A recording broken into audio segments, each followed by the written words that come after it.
afternoon.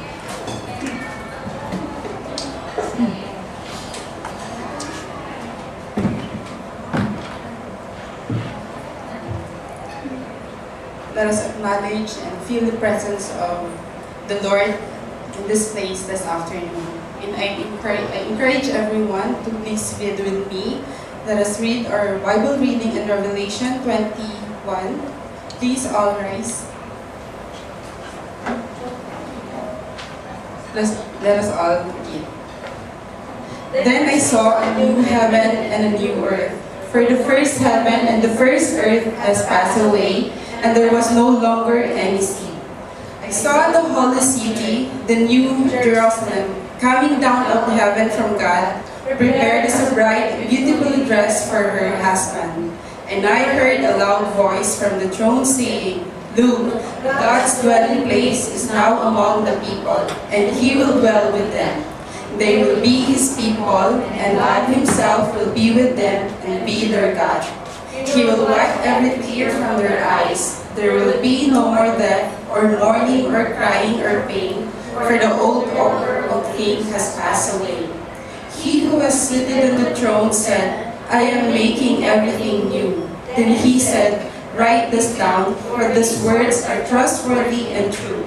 He said to me, "It is done. I am the Alpha and the Omega, the beginning and the end. To the thirsty I will give water without cost from the spring of the water of life. Those who are victorious will inherit all this, and I will be their God, and they will be my children.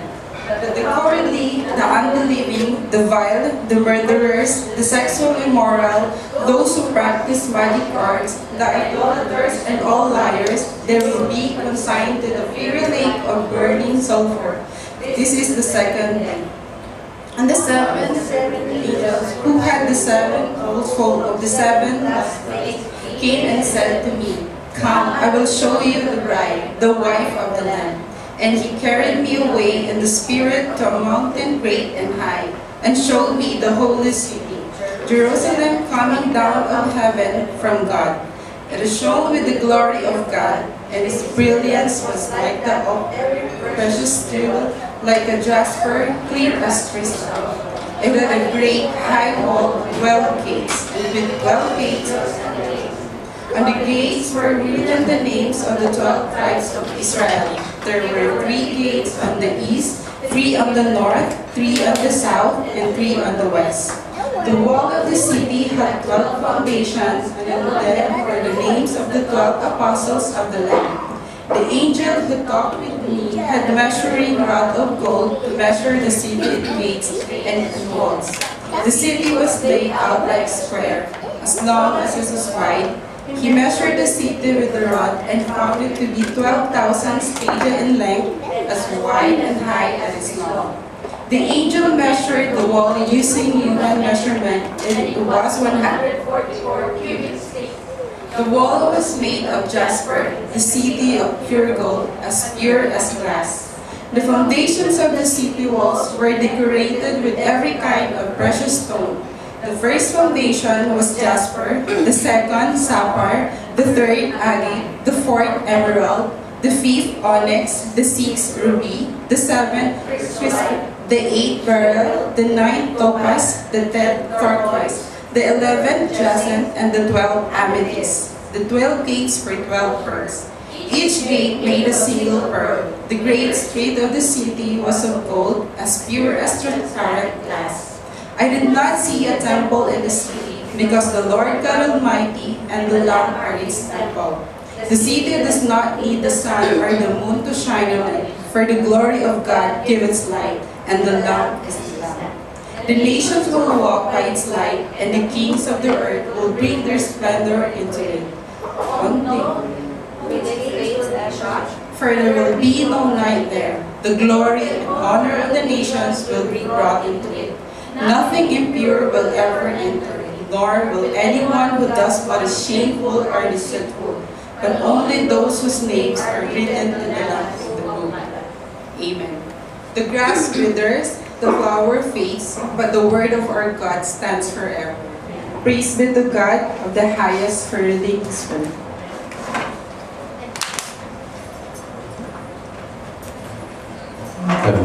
Let us pray.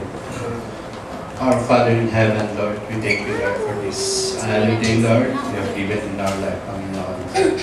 Panginoon, salamat po, Lord, sa lahat ng blessings, Lord, sa lahat ng gabay sa amin, Lord, and protection, Lord, each and every day, Panginoon. Lord, as we worship you this afternoon, Lord, I pray, Lord, that you will guide us, Lord, guide us, bless our heart, Lord, and make this afternoon, Lord, to be great, Lord, and all we do is to worship, Lord, and we will be blessed. Panginoon, I pray for our praise and worship team, Lord. Pray for our messenger ngayong hapon, Panginoon, and even, Lord, our sa lahat po ng tagapakinig, Lord, in the salita, Panginoon. I pray, Lord, for guidance. I pray for wisdom, Lord, and even sa aming fellowship, Panginoon, after the service, Lord. I pray, Lord, that you will be the leads of us, Lord, each and every time, Panginoon.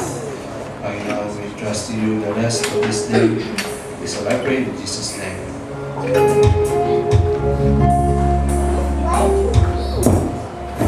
God is good. And all the time, God is good. Amen. So, lahat po ba ay blessed? Amen. So, lahat po tayo ay blessed. Sa araw po na ito, Friday is the Lord's Day. So, yun po, it's our turn today to worship the Lord and ibalik sa Kanya ang pinakamataas na papuri at pasasalamat dahil siya nga po ay ating Panginoon. Amen. Isa nga po malakas na palakpak para sa ating Panginoon. Amen.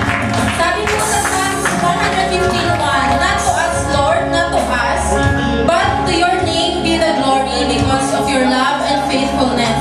So our Lord alone deserves our highest praises and adoration because He is our King, our mighty one, our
bless us. And when we feel that we are darkened with fear, problems, worries, and anxieties, or sometimes we may feel weak because of a physical illness na meron sa katawan natin. When we lose hope of the things na mga inaasahan natin, ang Panginoon lamang po ang tangi nating makakapitan. Ang Panginoon lamang po ang nandyan para sa atin. Iiwanan po tayo ng lahat, pero ang Panginoon po nandyan palagi para sa atin. Hahawakan niya tayo. Kakapit lamang po tayo sa Kanya. Amen. In Lord, we cannot pretend anything. Yes, Jesus. When the stage is bare tonight, there's no one else, just you and me. When the curtains close behind, there's no pretense, I'm on my knees. I will lay down my life for the love sacrifice you gave to me.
Jesus. You are good and you are always worthy of our praises and our thanksgiving, Lord Jesus.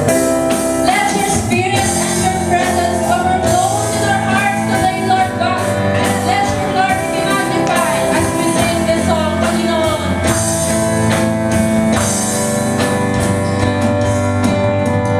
Lord, we desire to see your kingdom come.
Pwede na po tayong maupo.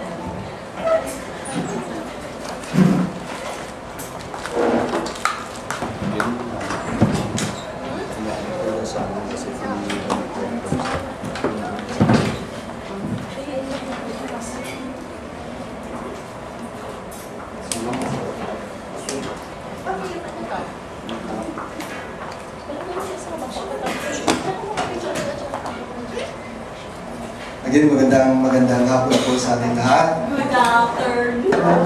Purihin po ang Diyos sa hapong ito, sa ginawa niya sa buhay natin. Lalo na sa pagkataong ito, purihin, masamba natin siya. Mapapurihan, marinig natin ang kanyang mensahe sa bawat buhay natin. Una, pinapakot po sa atin ni Pastor natin, Pastor Geoffrey Ornado, yung pangumusta niya sa atin. Kumusta na po mga kapatiran. Nawa, nandito lahat. No? Yun na, ang iba, sabi ko sa kanya, yes, may message sa akin na may mga karamdaman ng mga kapatiran natin sa araw. So, magkita-kita na naman daw tayo next Friday para doon sa exciting nating activity next Friday. Okay, and bago tayo tutuloy, announcement lang muna, no? Magtatanong nga pala ako bago doon. Sino bang hindi nakalimot na magdala ng hard copy ng Bibles? Ilan?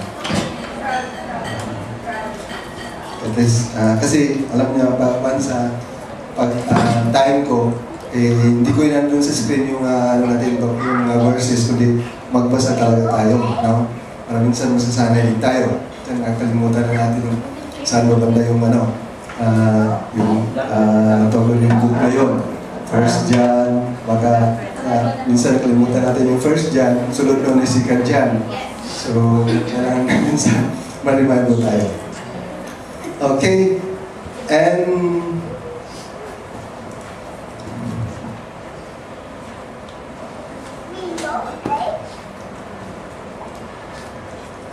okay na.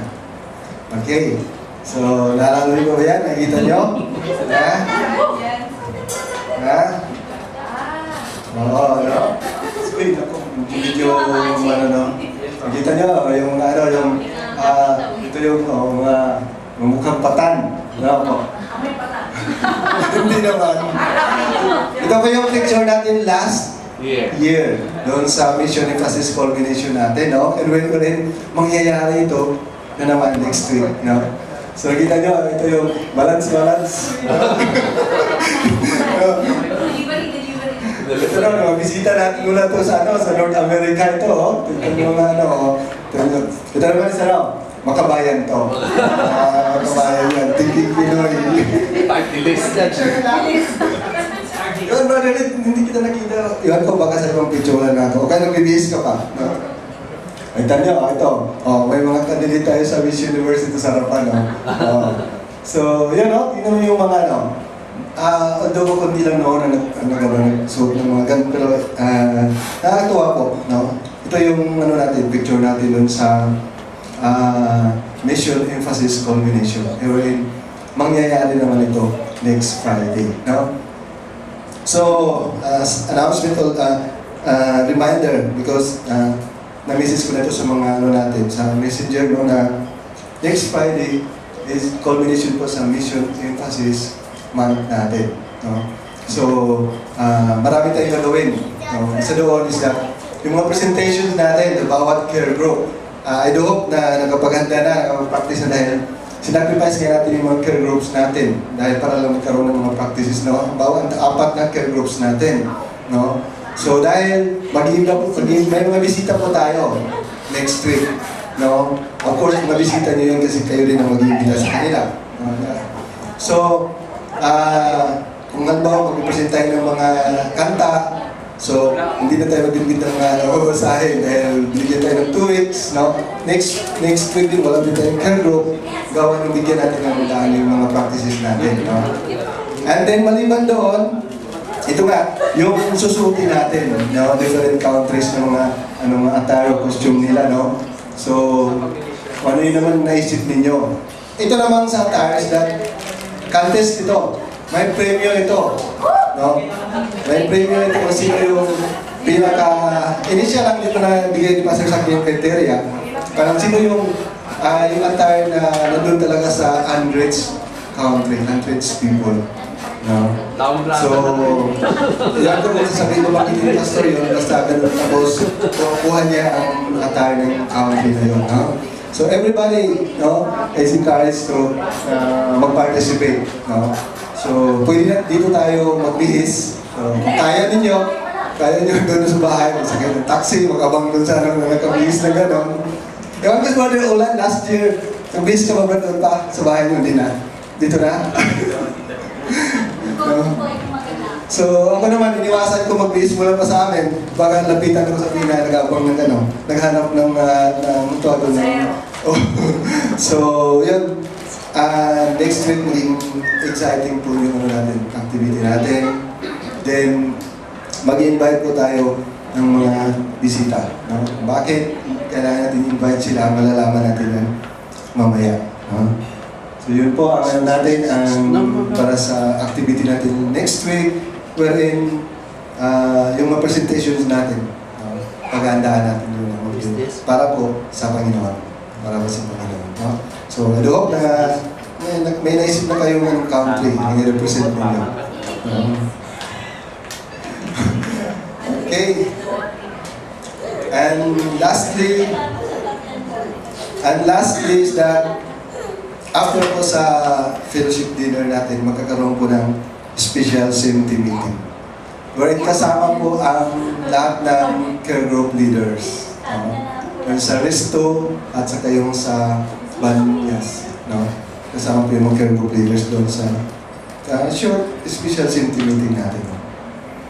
Okay, so this time samahan niyo po ko sa maikling panalangin.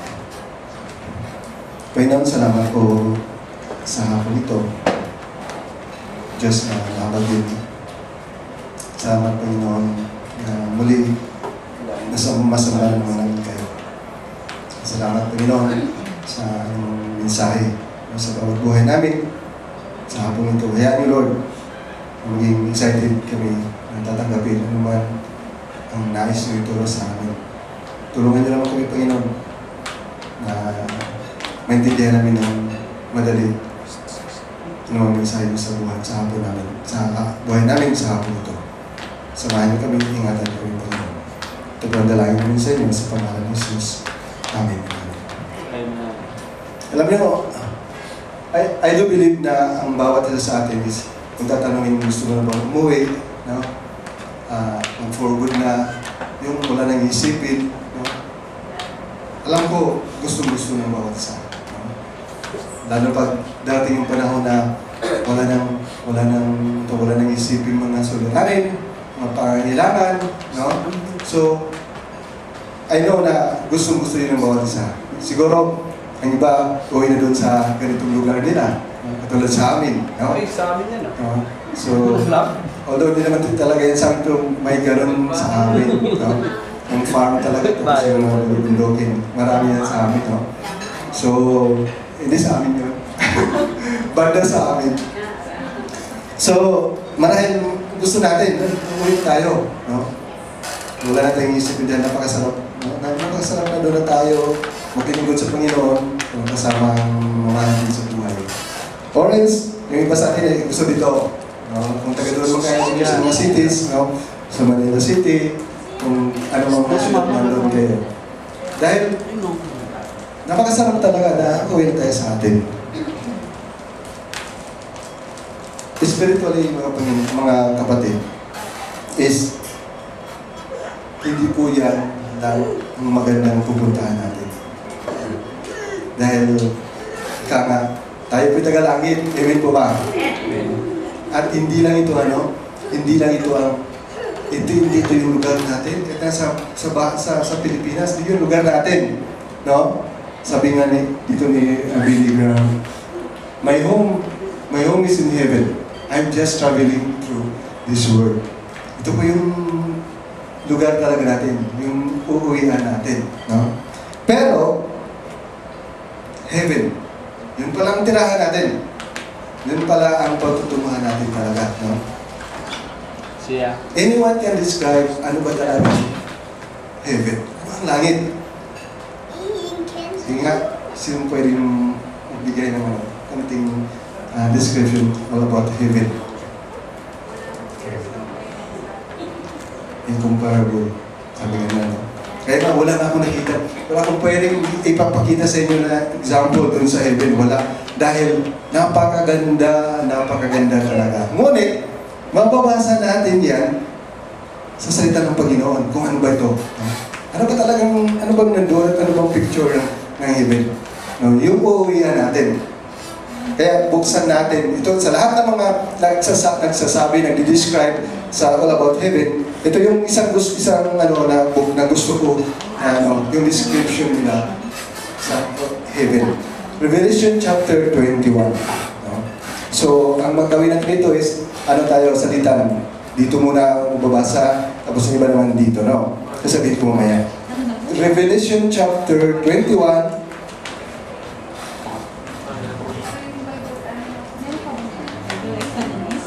Opo, no? Kaya nga, kala ko, ito yung binasa sa divisional reading natin kanina, no? So, Revelation chapter 21, verses 1 to 4. Una pong babasa dito na side, sa left side ko, tapos next naman is sa sabihin ko ito sa right side, no? So, una sa left side ko, pakibasa Revelation chapter 21. Pwede din babasa ng iba, pero ito sa left side ko magbasa ng malakas. No? Revelation chapter 21, verses 1 to 4. Sabay-sabay pong basahin. There saw a new heaven and a new earth, for the first heaven and the first earth had passed away, and there was no longer any sea. I saw the holy city, the new Jerusalem, coming down out of heaven from God, prepared as a bride, beautifully dressed for her husband. And I heard a loud voice from the throne saying, Look, God's dwelling place is now among the people, and He will dwell with them. They will be His people, and God Himself will be with them and will be their God. He will wipe every tear from their eyes. There will be no more death, or mourning, or crying, or hugging, for the old order of things has passed away. Amen. No? Imagine, may picture ba kayo kung ano yung lugar na pupuntahan natin? No? Alam niyo, take note sa verse 4. Anong sabi dito? And God will wipe away every tear from their eyes. There shall be no more death, nor sorrow, nor crying. There shall be no more pain, for the former things have passed away. Initial po yan kung gaano kaganda yung uuwihan natin. No? No more pain. Nagpapahiran na yung mga luha natin. No more sorrow. Napakasarap, ano? Dagdagan natin. Dito naman sa right side ko, basahin natin ng malakas ng verses 10 to 11. And He carried me away in the spirit to a mountain great and high, and showed me the holy city, Jerusalem, coming down out of heaven from God. It shone with the glory of God, and its brilliance was like that of a very precious jewel, like a jasper, clear as crystal. Wow! No? Note, pansin natin yung verse 11, ha? Having the glory of God, your light was like a most precious stone, like a jasper stone, clear as crystal. No? Alam mo yung high school pa ko, doon ko gumawa sa isang Catholic school, Father Uyos Academy.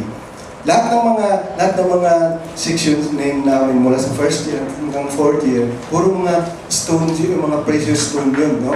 Kaya kung saan ka na section, kailangan matutunan nyo yung anong klaseng bato yun, no? Napakaganda pala mga bato na yun, no? Kaya dito, sabi sa verse 11, like a jasper stone, clear as crystal. Again, iilan lang yan sa nag-describe anong meron dun sa langit, yung uuwihan natin. Balik naman tayo sa side. Naway basahin natin ng malakas din. No? Bago natin umpisan yun, ganito yun. Marahil na punta na kayo ng mga ganda na mga hotel. No? Or ilan sa inyo, ako hindi pa nakapunta doon sa Grand Mosque. Sabi nila, pag meron ba dito sa atin nakapunta sa Grand Mosque, pagbisita. Okay. Sabi nila, napakaganda daw. No? Minsan niyaya ko ng ibang lahi. Sabi nila, napakaganda daw din. Pag pumunta ka daw doon, parang ang feeling mo, ibang-iba na mawawala yung problema mo. Sabi nila, dahil ibang lugar eh. Tapos makikita mo yung mga gandang bato, yung gold daw yung sa taas, gano'n, no? Ibang-iba. Napakaganda daw pag nandun ka. Yung ibang hotel naman, may mga hotel yung gold al-Arab. Sabi nila, napakaganda yun sa loob. Ito din, tawag yung palace na, Emirates Palace. Napakaganda din yun sa loob. Parang daw, ibang-iba yung pakiramdam mo pag nandun ka. Pero alam niyo mga kapatid, basahin natin dito na side, yung verses 18 to 21. Sabay-sabay natin basahin, 18 to 21. Basa. The wall was made of jasper, and the city of pure gold, as pure as glass. The foundation of the city walls were decorated with every kind of precious stone. The first foundation was jasper, the second sapphire, the third agate, the fourth cardamom, the fifth onyx, the sixth ruby, the seventh chrysolite, the eighth beryl, the ninth topaz, the tenth turquoise, the 11th jacinth, the 12th onyx. The top gates were above pearls, the gates indicator. The base gate of the city was of gold, as pure as transparent glass. Amen. At pansinin natin ang verse 21 sa bandang dulo. And the street of the city was pure gold like transparent glass. Like pure gold. Alam niyo pag kasi nakapag-work din ako dun sa mining area, dun sa Compostela Valley Province, sa bayan namin, Mungkayo. Nakapag-work din ako sa mining area. Alam ko yung paano from the start talaga i-process yung gold hanggang maging gold na talaga yan siya. No? Alam ko yun, kaganda yung nasa harap mo yung mga gold na maraming tunay, pure na gold. No? Napakasarap po. Kita ko dun sa minsan, yung lalapag namin napakarami. Napakaganda tingnan. Hello? Itong pumuntahan natin, itong uwihan natin. Yung dadaanan natin is pure gold. Maliban dun sa mga gandang mga bato dyan sa paligid. No? Tapos, wala nang sakit. Hindi tayo magkaramdam ng sakit. No? Hindi tayo magkaramdam ng problema. Imagine, no? Ganito yung uuwian natin. Ganito yung lugar natin. Yung naramdaman natin ngayon is mawawala na ito lahat. At finally, basahin po natin ang verses 22. Sabay-sabay po natin basahin lahat. From verses 22 to 27, please read it loudly. Verses 22 to 27. Basa. I did not see a temple in the city because the Lord God Almighty and the Lamb are its temple. The city does not need the sun or the moon to shine on it, for the glory of God gives it light, and the Lamb is its lamp. The nations will walk by its light, and the kings of the earth will bring their splendor into it. In no day will its ever be shattered, for there will be no night there. The glory and honor of the nations will be brought into it. Nothing impure will ever enter it, nor will anyone who does what shameful or deceitful, but only those whose names are written in the Lamb's book of life. Hello? Wala nang araw. Wala nang buwan. Alam ko na excited. Gusto yung pumunta doon dahil dito nga no? Dito nga yung pag nasa medyo mainit ka sa labas, di ba? Na tayo, ang tawag doon, hindi tayo palagi pag medyo pinapawisan na tayo, no? Pag tawag doon, pag medyo mainit, no? Pag makalimutan natin maglagay sa mukha, kalimutan ko pa lang ng moisturizer kanina. So, alam nyo, yun ang magiging natin, di ba? Dahil sa araw, pag sa buwan naman, pag walang buwan, dito kasi may street lights, doon sa amin, sa Davao. Nako, pag walang buwan, mainit, madilim. Pero, naglulungtay na may buwan, may ilaw.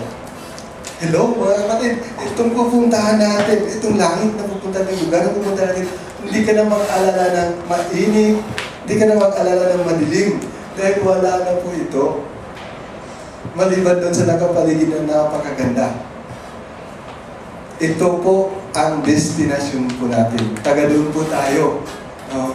Kahit yung tawag na tayo po yung taga-langit. Napakasarap isipin.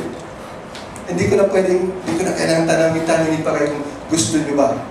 I do believe, gusto na natin.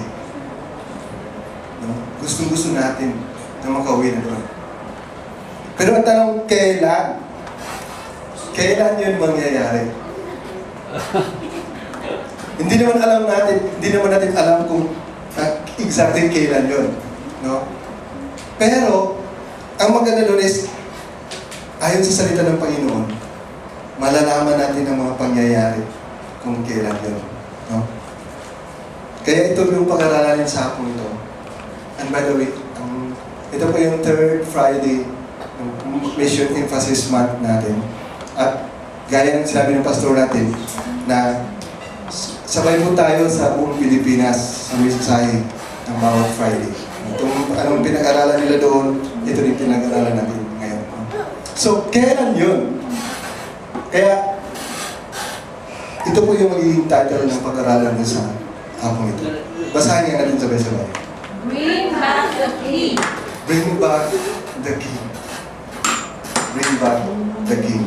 Ang reference text po natin is matatagpuan sa Matthew chapter 24, verse 14. Basahin nga natin lahat. And this gospel of the kingdom will be preached in the whole world as a testimony to all nations, and then the end will come. Hindi ba natin alam exactly kailan yun? Kailan tayo uwi? Kailan natin maramdaman yung wala na tayong isipin na bayarin? Wala na tayong isipin na darating si Judith, no? Judith ng credit card, Judith ng kapil, ilaw, tubig, no?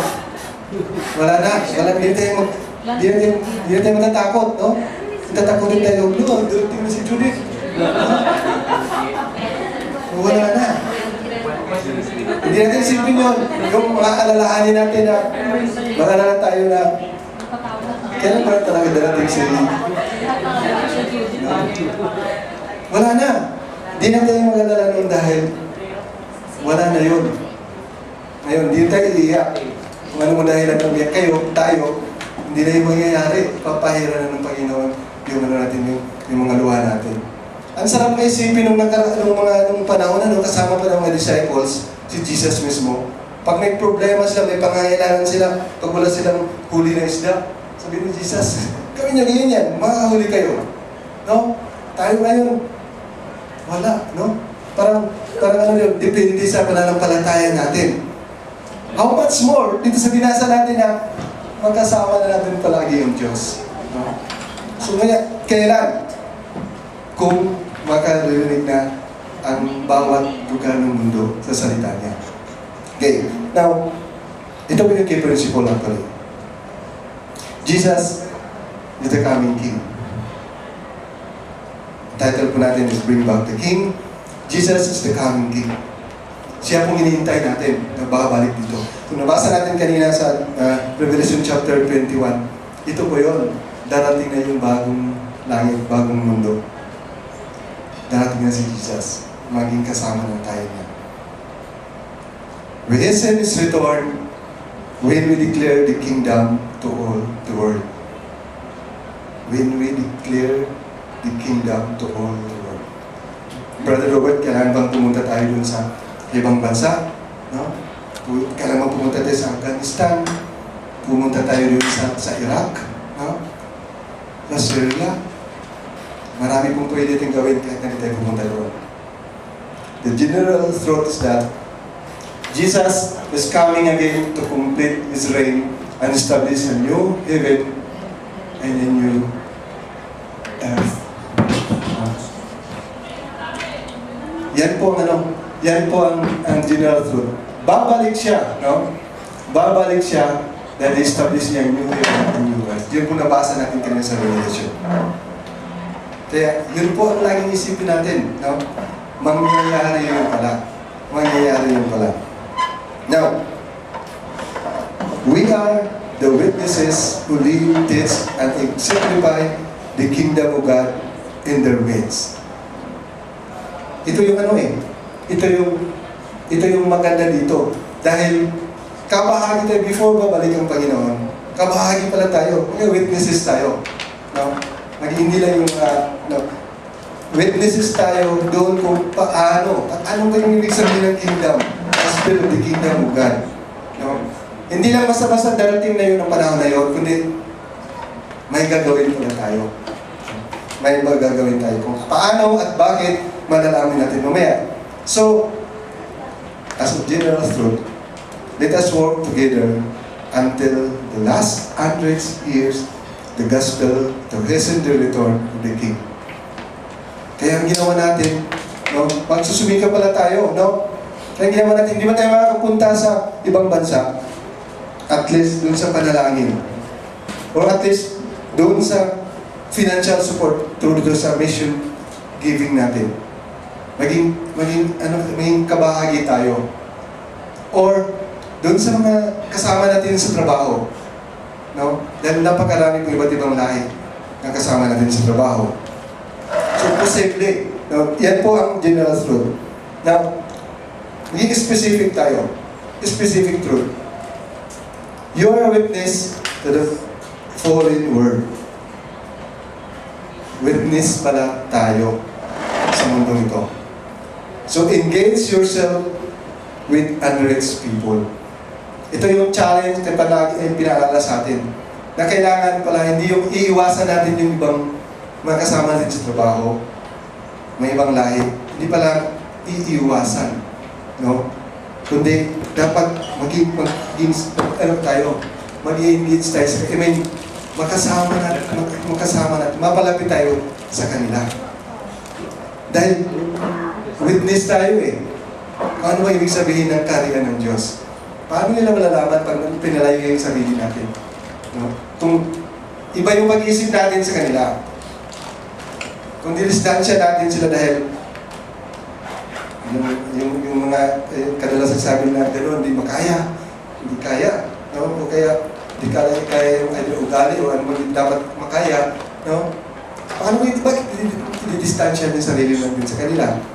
Dapat ipalapit natin. No? Ipalapit natin. We are witnesses. We are witnesses.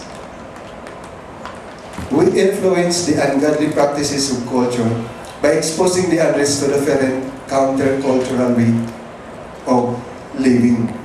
Dapat kaya, napag-aralan natin for the past 2 Fridays na tayo ay isang salt and light. Dapat maging impluensya pala tayo. No? Hindi yung nangyari is that silang nag-impluensya sa atin. Kung ano yung ugali nila, yung mahilig sila sumigaw, mahilig sila ng mga galit, ganun na rin yung nangyari sa sarili natin. No? Mahilig silang ulo nila, nahawa na din tayo tuloy ng influensya. Hindi pala, dapat baliktad. No? Dapat tayo mag-influensya sa kanila. Kung ano yung kultura nila na mali, dapat mababago yun doon sa mga kultura ng Kristiyano na pinapakita natin. We declare the King's moral standards. May marami din silang mga standards. Pero tayo nilideclare natin yung moral, yung magaganda at tama ng mga standards. Hindi nilideclare natin sa pamamagitan ng buhay natin.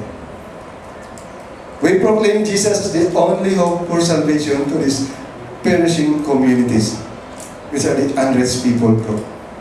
Ito yung dapat gagawin natin. No? Ito yung dapat gagawin natin. We have to proclaim Jesus the only hope of salvation.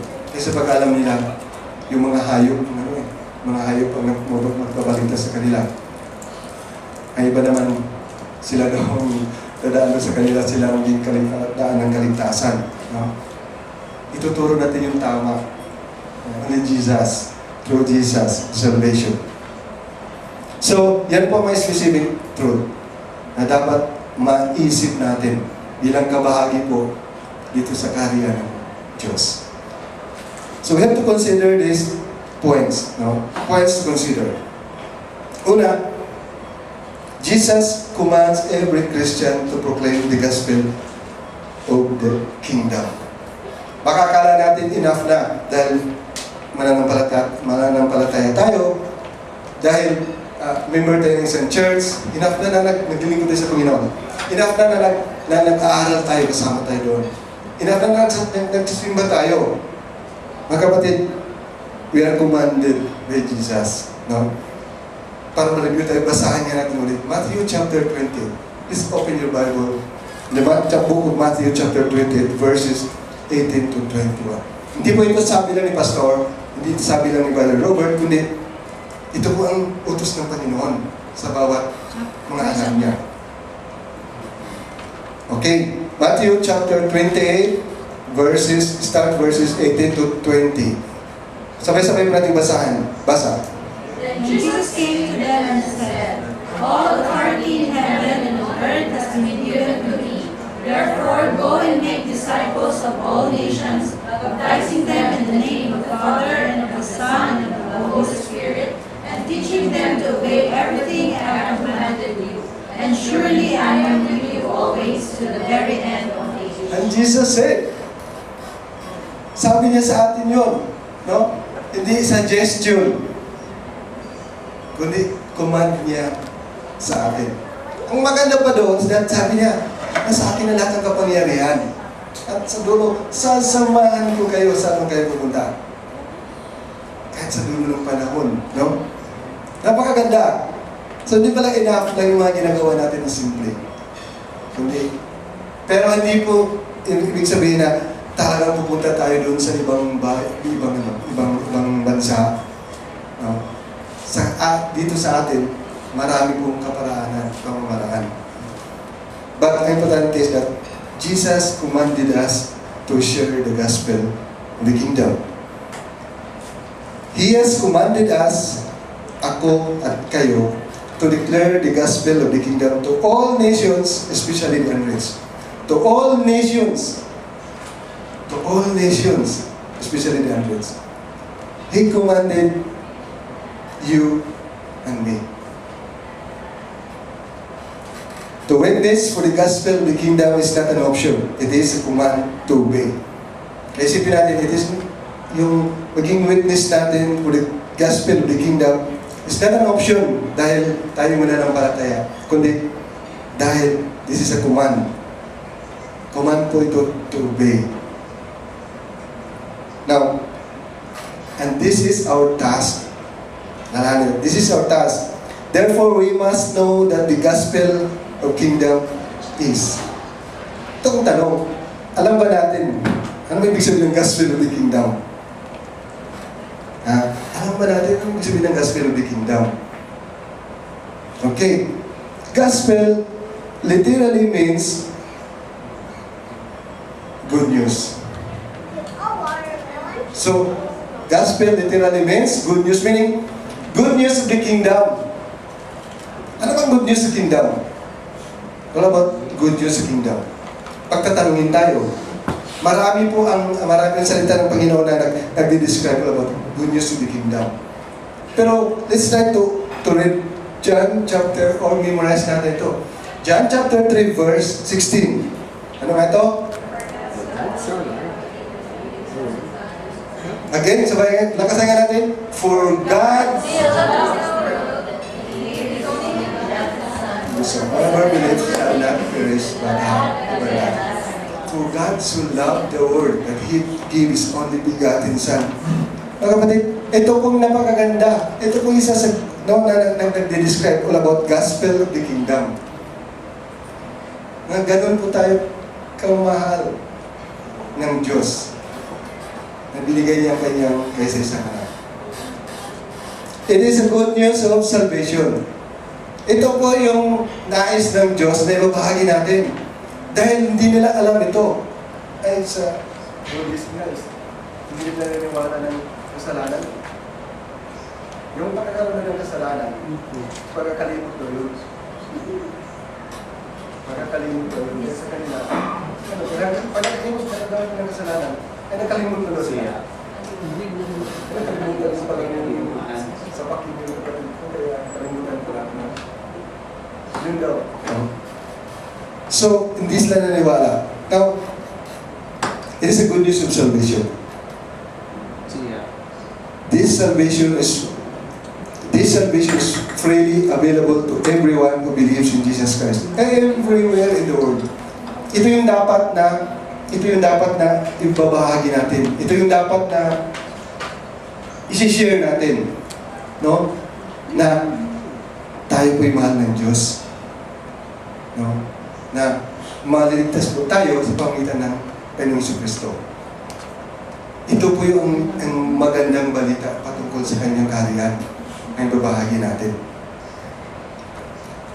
It is the good news message of repentance, redemption, and restoration offered by God to all who will receive Christ.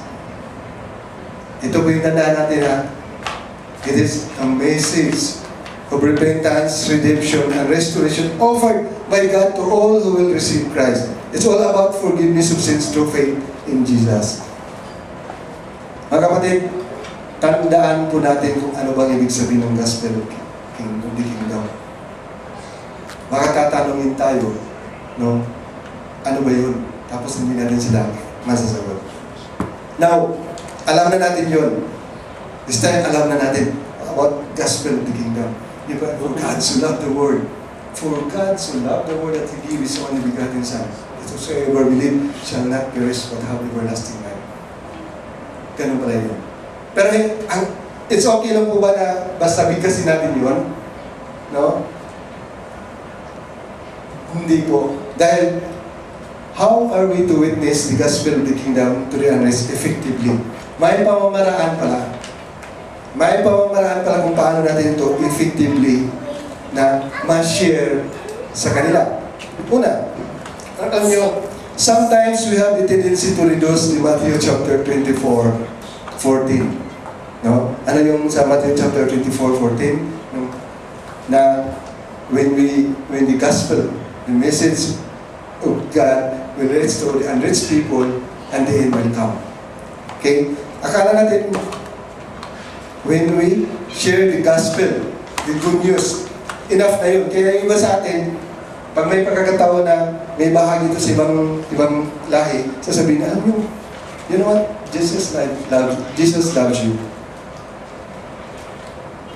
Enough na. Ibang mga Pilipino sasabihin natin, okay ka lang, kalma ka lang dahil, mahal ka ni Lord. Tapos enough na. Alam nyo, hindi po yun natatapos doon. Na basta sabihin natin na mahal sila ng Diyos. Hindi po natatapos doon. You know bakit? This is not what Jesus meant to be saying. Simply providing, yung bibigay ng mga tract lang, no? Or telling the term. Alam niyo ibig sabihin ng term? Ito. Acronym ito eh. Hindi lang. Simply providing a tract or telling a term. Ito. Term is tribal, Hindu, unreligious, Muslim, and Muslim and Buddhist. Tribal, Hindu, unreligious, Muslim, and Buddhist. Now, hindi lang natapos dun sabihin, Jesus loves you. Does not mean we have necessarily given them a biblical witness. Kasi yan lang sa ginagawa natin eh. Huwag kang mag-alala, mahal ka ng Diyos. Alam ko bakit? How to be effective witness for the gospel of the kingdom is this. Being an effective witness is to exemplify the gospel. Ano ba ibig sabihin na exemplify? No? Ano ibig sabihin ng exemplify? Yung ipapadama natin, yung gagawa tayo ng action base doon sa ano bang ibig sabihin ng gospel ng salita ng Diyos. Pag sinabing mahal ka ng Diyos, ano bang, paano niya ako minahal? No? Paano niya ako minahal? Ginawa natin. Jesus Himself exemplified proclaiming the gospel of the kingdom. Paano? Basahin natin ang Matthew chapter 4:23. Matthew chapter 4:23. Tingnan natin, no? Paano niya exemplified ni Jesus ang salita niya. Yung all about the gospel of the kingdom. Matthew chapter 23, verse 4:23. Okay, nandiyan po ba kayo? Sabay-sabay po natin basahan. Jesus went throughout Galilee, teaching their synagogues, preaching the good news of the kingdom, and healing every disease and sickness among the people. Amen. No? Nagsasalita siya, tinuturuan niya yung mga tao all about the kingdom, all about the gospel of kingdom. At hindi na natapos doon. Nagpapagaling siya. Tapos, no, lahat ng mga klaseng sakit, pinapagaling niya. Ibig sabihin mga kapatid, maliban sa sinasabi niya na mahal kayo ng Diyos, maliban sinasabi niya na ganito po ang kingdom kaharian ng Diyos, may ginawa po siya na maramdaman doon sa mga sinasabihan niya. No? Yun ibig sabihin na exemplify.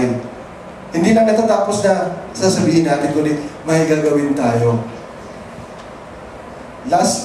Ginagawa ko itong dati pag may pagkakataon, pero nag-guilty ako last week. Dahil may kasama kami sa isang biling sa ICAD na nalalaman ko na nagkasakit na lumipalik na Muslim. Tapos, nalalaman ko na nagkasakit siya. Decide ko na bisitahin siya. Although, sulit sila sa passion nila na tapos sabi ko, parang matindi yung kung kalandaman mo dito. Hindi ka rin po sa office. Dito. Babalik ko lang ako. Mag-bis mo na ako. Tablet. Babalik ko. Bibisahin ko. Susupresahin ko na. Alam nyo, yun talaga sabi ng Panginoon na magawa mo yan, wag mo nang pamayan pa. Pagdating ko sa kwarto ko, sumasok na yun. Nag-text na yung anak ko. Ganito. Christian tayo. So, ayun. Nawala. Nabukasan, nakita ko na lang sa hospital. So, yun ba? Sabi ko, ba't pinapamaya-maya ko pa? No? Hindi ka naman ako gano'n lang, dapat ginawa ko agad. So, ito yung ibig sabihin, exemplify. Paano yung sabi ng mahal, ganito mapagmahal ng Diyos, matulungin ng Diyos, maawahin ng Diyos, gagawin natin sa kanila, exemplify. Ito yung ibig sabihin ng gospel. Okay. So, ganito rin ginawa sa chapter 9, verse 35. Basahin natin. Chapter 9, verse 35. Matthew pa rin. Verse 9, chapter 35. Chapter 9, sorry. Verse 35. Chapter 35. Basa po. Jesus went through all the towns and villages, teaching in their synagogues, preaching the good news of the kingdom, and healing every disease and sickness. Every disease among the people. Okay. No, hindi lang ito ginawa ni Jesus doon sa mga lugar na maliliit. Yung binasa natin earlier, maliliit yun eh. No? Dito is kahit na saan, kahit na sa mga syudad.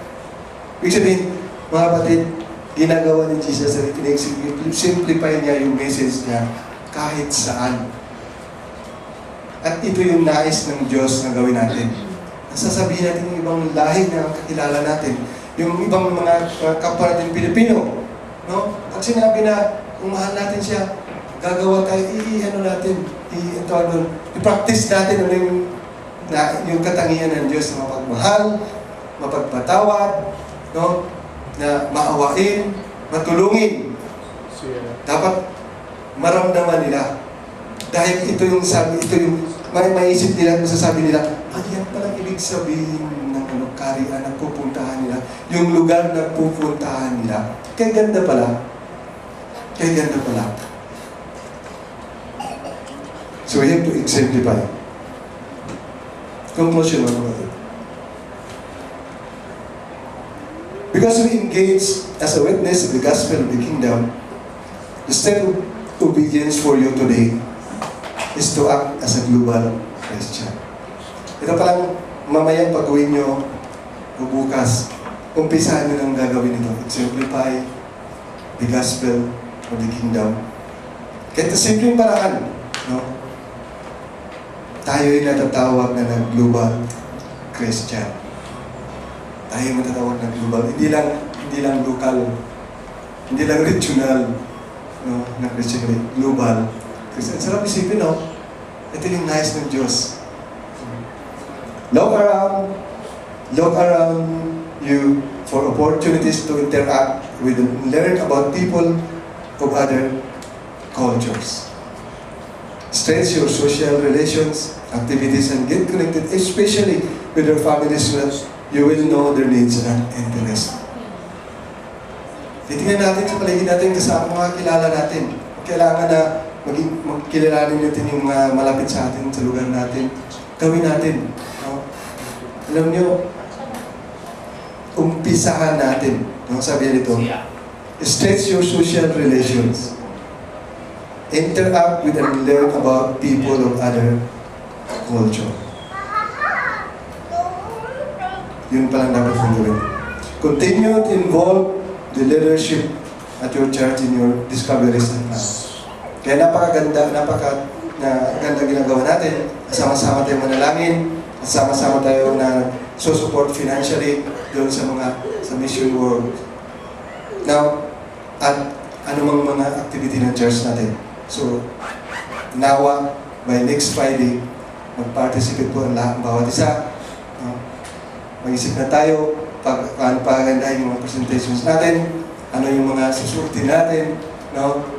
Para doon sa mga bisita makikita nila yung mensahe na babangitin ng pastor natin, yung mensahe makikita din doon kahit na sa mga presentations natin. And everyone serving God in a global capacity needs the strong backing and prayer support of Christians. Kaya kailangan po yung mga prayers natin. Sa mga devotional, isama natin yung mga missionaries, mga pastors, mga kapatiran, mga individual na nandun sa ibang bansa na naghayag ng salita ng Panginoon.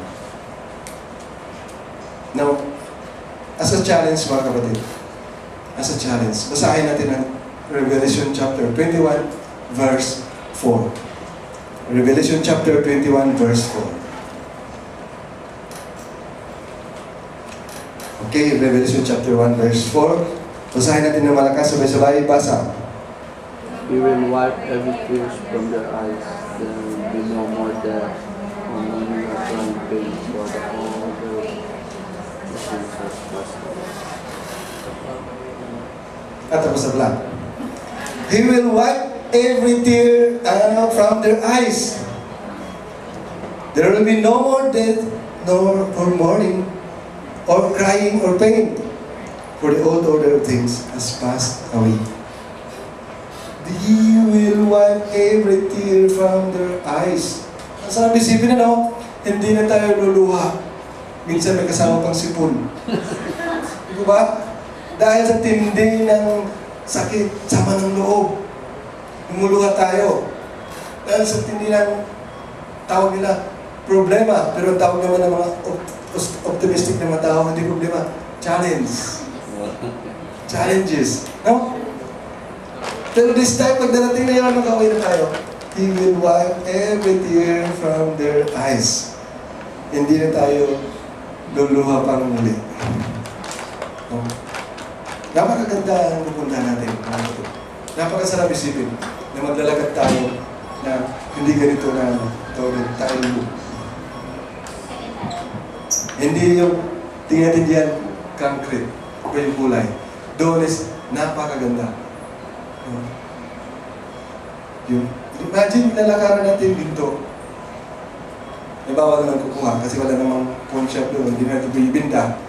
Lalakaran natin yun. Mag-i-enjoy tayo.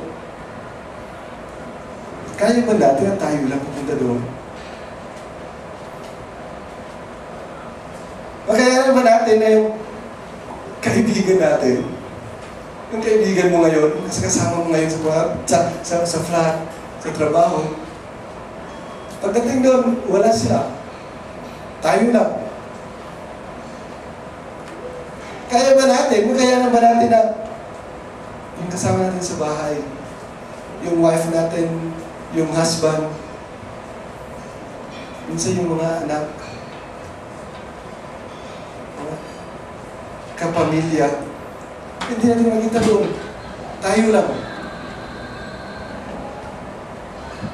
Ang kapatid, ito po ang challenge sa atin. No? Marahil hindi pa natin sila na-share. Kung ano ba ang the gospel of the kingdom. Marahil hindi pa natin nabahagi sa iba. Kung magkita-kita doon sa katulad ng nangyari kay Lazarus, no? Tapos yung mayaman na tao na nagkaway-kawayan na lang doon siya, naghihirap siya doon sa lake of fire. Tapos si Lazarus dito sa paradise.